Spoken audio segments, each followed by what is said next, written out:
Hello and welcome to the John Ark Show. Today's show is called How to Force Banks to Return Your Money After They Fail, Close, or Collapse. Before we begin, I want to encourage you to subscribe to our channel for free. You can also like, comment, and follow us. We're going to have a lot of great celebrity interviews coming up, so make sure to click on that notification bell so you can be notified every time we upload a new episode. Also, we ask that you post a link to today's show on all your social media to help spread the word. Now, let's get started. Every week now, people are seeing another major bank or financial institution closing its doors. Up until this point, the FDIC or another bank has been able to step in to take over and run the bank, protect the depositors, and make sure that it's business as usual continuing.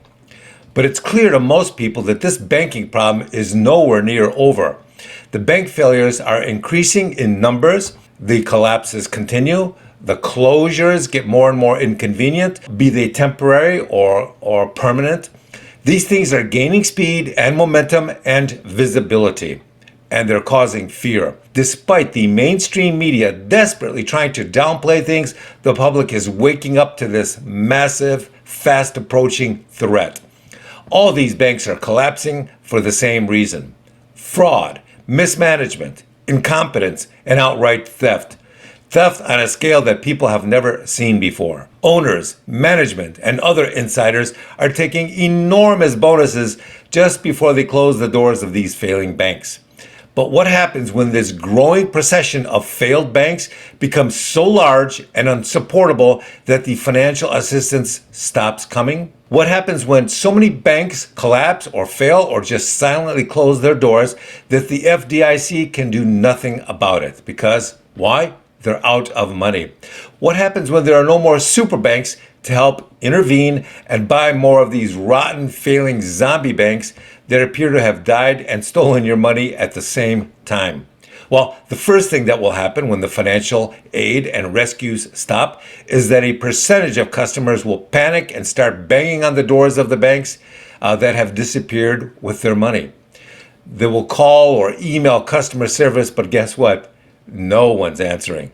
They'll get an automated answer of some sort asking them to please be patient while the banks and the governments work to solve their problem. But for the most part, they will not be able to get a human on the phone or in person. That's because most of the executives, bank managers, and administrators will have already been let go, fired, or just disappeared. They faded away with bags of your money. So early on in this bank failure phenomena, all the people were getting access to their money when the banks reopened or were taken over by another bank. But later on in the process, something will change. The help will stop coming. The endless flow of rescue money will dry up and disappear. Now, the latest group of people and bank customers will find out that they can't get access to their money simply because there are so many banks failing at the same time, and the FDIC's reserves are empty. What do these people do? Well, those that haven't prepared in advance will be in a very difficult spot. Those people that haven't made very large donations to their political parties beforehand will get very little assistance at this point. Those that haven't previously split up their money and their assets between multiple banking and financial institutions and secret hiding places, those people are going to be in dire shape. So what can those people do after the bank stops taking their calls or helping them? Well, if you're seeing this now, before the entire financial sector collapses, then you probably still have a little bit of time to start protecting and preparing. Stop assuming that the FDIC or the government will help. They're not going to be help. If you're that far at the back of the line, or if you haven't made major donations to somebody in your party, you're not going to see your money ever again. There are already secretly filmed videos on social media showing FDI staff meetings, real behind-the-scenes FDI staff meetings of their people discussing how best to announce the fact to the public that they're not going to get their money back. You know, they're coming up with these social media campaigns to minimize the threat, to deflect questions, to pretend like it's not really going to be a big deal, like you and your kids are not going to be starving in the streets. So how can you force them to return your money? Well, the first thing to remember is to begin your efforts as early in the retrieval process as possible. If your bank's, as we said, if your bank's not closed yet, start working on this plan immediately. That's because the people at the back of the line will receive little or none of their money. They're not going to see it ever again. Next, you need to partner with a large group of people trying to get their money. Start a social media group or a large coalition and start publicly demanding the return of your stolen money. Remember, they'll tell you that they have not stolen your money. They'll say that the latest laws allow them to conduct what's known as a bail-in, which means they can take your money and use it to pay their own debts, and the law allows the FDIC to take up to 99 years to pay or return your money back to you. See, that part of the law is really insulting. What percentage of people alive today whose money may be seized by the banks will even be alive 99 years from now? Even if you're only 18 years old right now and they seize your money, you're going to be 117 by the time they're obligated to return all of it. How many people are going to live to 117? They're basically saying that they can wait until everybody dies before they return the money. Doesn't that tell you something? Don't you read into that their real intentions? Well, if you don't, you should. Next, use the coalition or a large group of former bank customers to start lobbying other politicians and regulators and the media to force the banks to return your money. They're sending billions of dollars overseas. They should be able to give you more assistance with the money they've taken. The banks will claim they can only give you a small part of your money at this time, but that's a lie, and everybody knows it.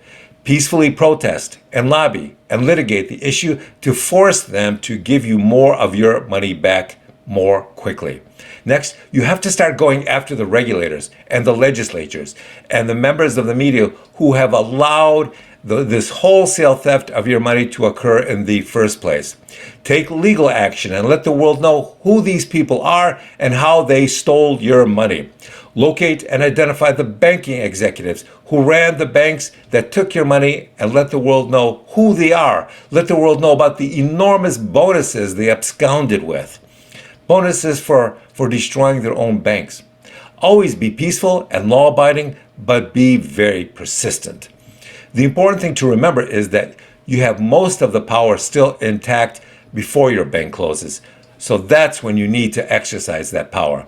We don't give financial advice, but a lot of the super wealthy have spent the last few months getting their money out of their banks and the stock market and the bond market. In our opinion, the collapse of a very disturbing number of banks is going to turn into a horror movie very soon. Stop watching sports and all the nonsense on TV this week and research this issue very thoroughly. Take a deep dive into it and ask yourself, how can you protect your wealth and assets?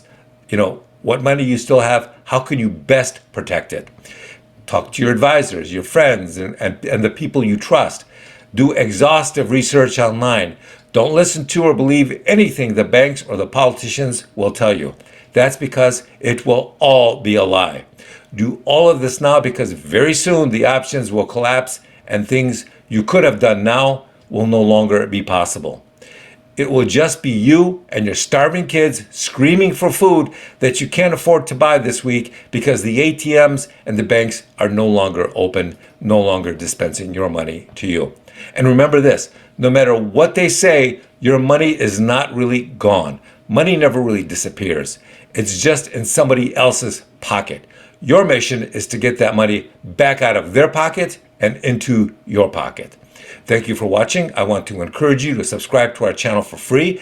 You can also like, comment, and follow us. We're going to have a lot of great celebrity interviews coming up, so make sure to click on that notification bell so you can be notified every time we do.